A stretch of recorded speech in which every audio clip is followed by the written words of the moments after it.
Estherville, Iowa has a minor driving problem, and more Iowans are speaking out about the state's lax driving laws for minors. KTV's Matt Hoffman was in Estherville, where the police chief says he's had to crack down on school driving licenses. Estherville Police Chief Brent Shadow has a clear message. If his officers catch minors abusing their school driving privileges, it's an automatic ticket to the same court adults go to. We rode along with one of his officers to learn just how pervasive the seemingly minor driving problem is. This is a big problem, not just in Estherville, with kids violating their school license restrictions. Normally, Shadow gives his officers discretion in writing tickets, but he's received so many complaints, he's gone with a zero-tolerance policy. He says Iowa law allows minors as young as 14 and a half to receive a school driving license, but it's supposed to be used only to drive to school or school-sponsored events on the most direct route. And that's what I tell a lot of the parents. When they have an accident, everything's fine and dandy until they have an accident and they're not on their route.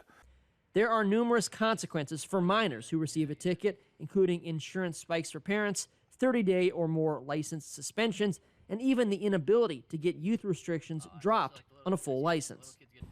And the rules can change just depending on where you are. I'm here at the Iowa-Minnesota border, just about 10 minutes north of Estherville.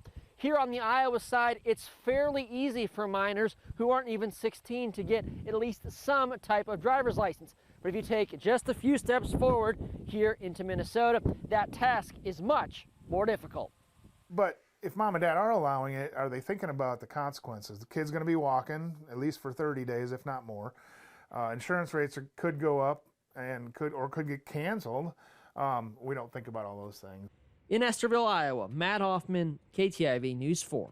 Now, the police chief says he would not necessarily abolish the law, and he understands some kids do need to drive to school or they would never go. But he would change the law to require a symbol on students' license plates or cars to indicate they're using a school driver's license. He says it's often difficult for officers to really just identify which minors are violating the law unless they're pulled over for another traffic violation or crash.